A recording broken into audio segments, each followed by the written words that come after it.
What's up, gamers? It's your boy, JKon. Welcome to another episode of Pros and Cons. Today, we'll be talking about Mob Psycho 100 Season 1. Be warned, spoilers ahead. Let's get into it. Let's start off with some pros. The first pro that I really want to talk about is the power scaling of the world. If you know me, I think world developing and power scaling is really important.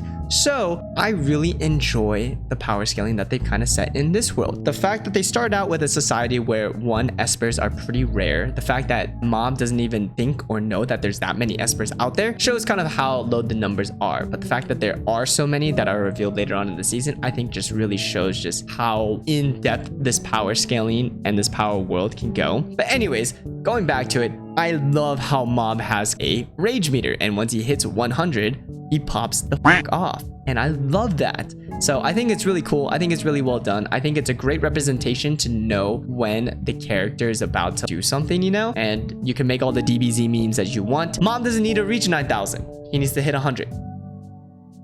Is he better? More efficient?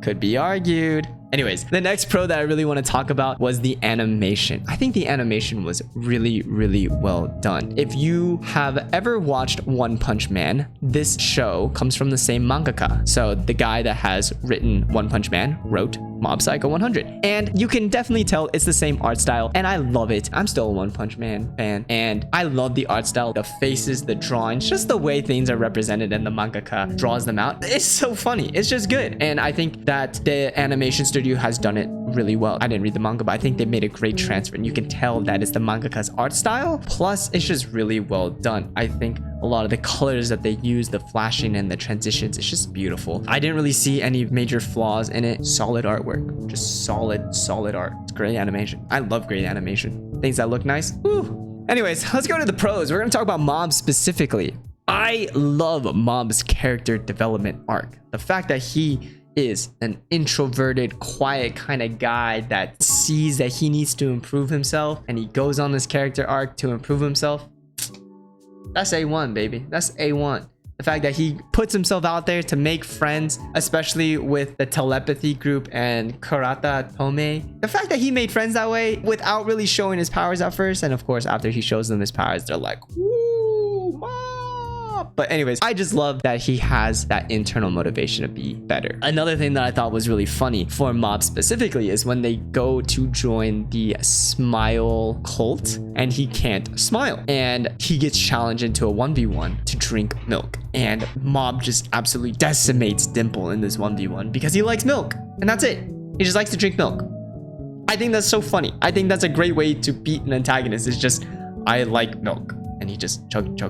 So I think it's great. I think it's super funny. Moving on to another aspect of Mob is that this mofo is tanky. I know he's got telekinetic powers and he can probably dampen a lot of the impact that he takes, but this guy is thrown through walls. He is thrown across the room. He is slammed on the floor. He's getting his ass clapped, like slapped all the way around, and like, damn, bro, he just be tanking it.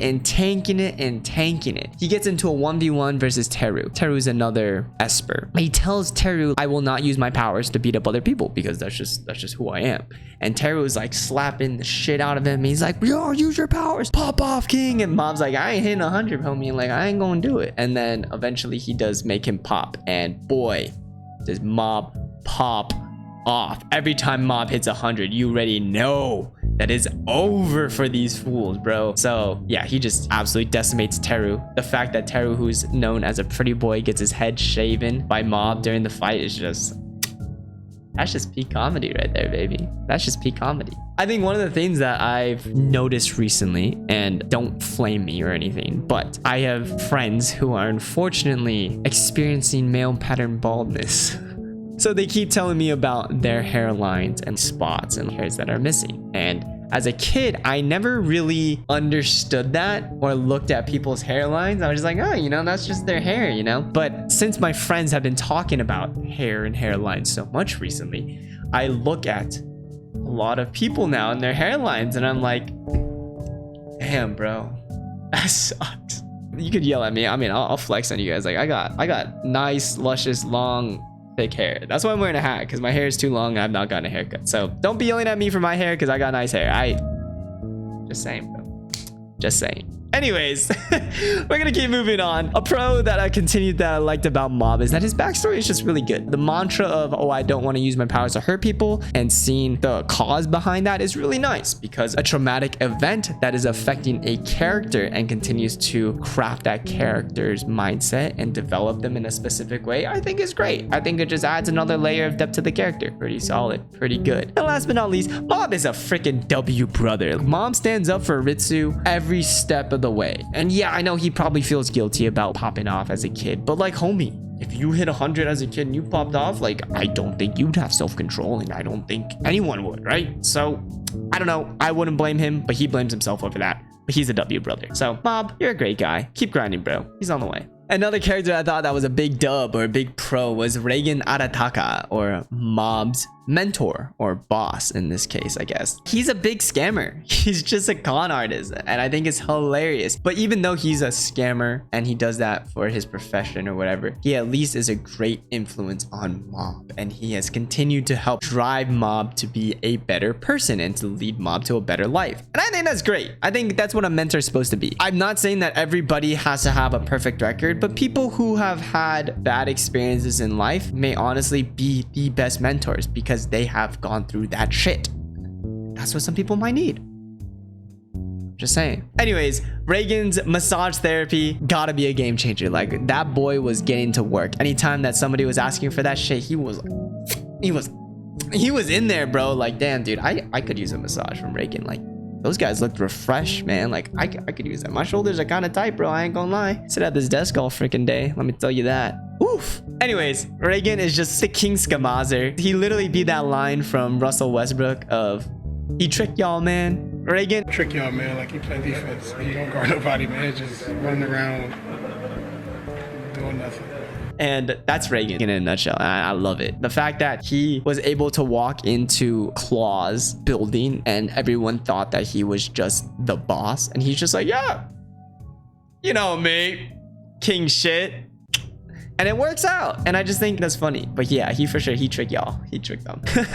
He tricked them good. And the last thing about Reigen that I really wanted to talk about was just the fact that he was able to not only help Mob not pop off, but able to channel Mob's literal energy and take that from him and hold it and carry that and protect him. Yeah, he used his powers and kind of popped off against the scars. That's cool. Great. Love that for him. But it's just that metaphor of taking their pain. If you've ever watched One Piece, I think that was one of the most pivotal moments when Zoro is facing off against Kuma and Luffy is like out, and Zoro goes to Kuma and he's like, yo, bro, I'll take his pain. And Kuma's like, alright, bro, this pain's like in a big old bubble here with my little pawpaw fruit, but if you want this shit, you probably gonna die. And Zoro's like, he's my captain, bro. Shinzo Sasage, yo, I'll do it for him. And Kuma's like, alright, brother bear, and went and Zoro was like, ah! But he took Luffy's pain, and just seeing that, and I was like, god damn! Zoro's my fucking goat! I love that guy, and he's still my goat. Like, I love Zoro. Zoro's the greatest character in One Piece, bro. No cap. No cap. Anyways, going back to Reigen, I just think that's great that he was able to do that same effect for Mob, and he popped the fuck off. So, who's to say that's a bad thing? Anyways, let's go to some other pros that I had. I love the Body Improvement Club. They are the day one homies. They showed up. I think just the fact that when Mob was first getting petitioned to join the Telepathy Club, and he hits them with, I'ma join the Body Improvement Club. And all the Body Improvement Clubs were like, 07, brother! I love that. They went to go fight for him. They squatted up for him. Dude, Body Improvement Club be the day ones, man. Those are the OGs. That's what we need. Speaking of another OG, we'll talk about Dimple. After Mob absolutely decimates this dude in the milk drinking 1v1, Dimple low-key became the homie, bro. Like, yeah, he tried to take over Ritsu a little bit and try to lead him to evil a little bit, but we'll get to that later. But Dimple, high-key, became the homie and really stuck it out. And I thought his little trickery that he did at Scar's base at the end was pretty good. It's pretty good.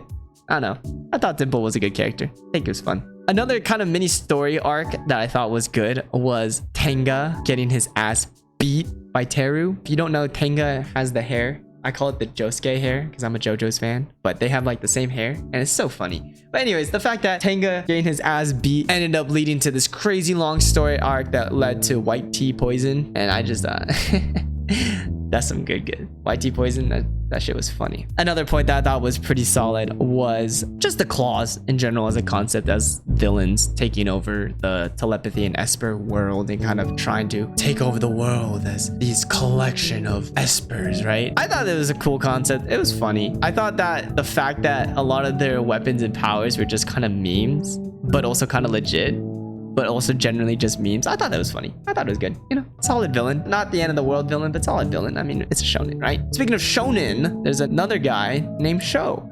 I think he will be very interesting. I like his character introduction, especially with the claws and kind of the reveal at the end of him being the leader of the claws' son and him being a really powerful Esper. I think it's going to be great, kind of the setup for season 2 when I watch it. So I've heard season 2 and season 3 get pretty good. So, you know, we're on our way there. Now let's get to some cons. And I think my biggest con that I had for the show itself was Ritsu.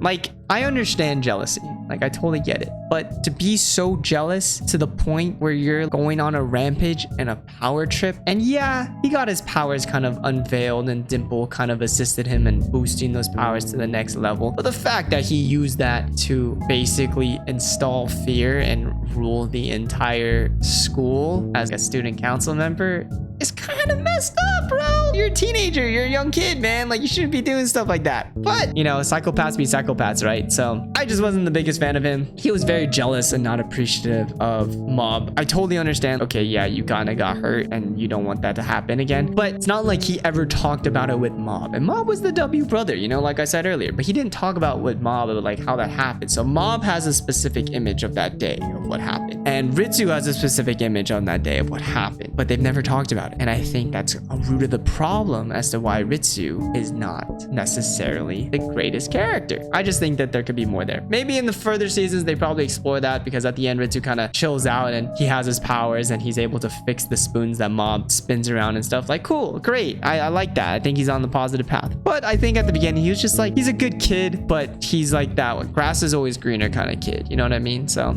it was all right. Anyways, I think that was kind of my biggest con for the show. But at the end of the day, my final score is a 7.5 out of 10. Pretty good. The counter is going up. Thanks for watching. I hope you enjoyed. And if you did, please consider liking and commenting down below what you think about Mob Psycho Season 1. I'll catch you all next time. Stay hydrated.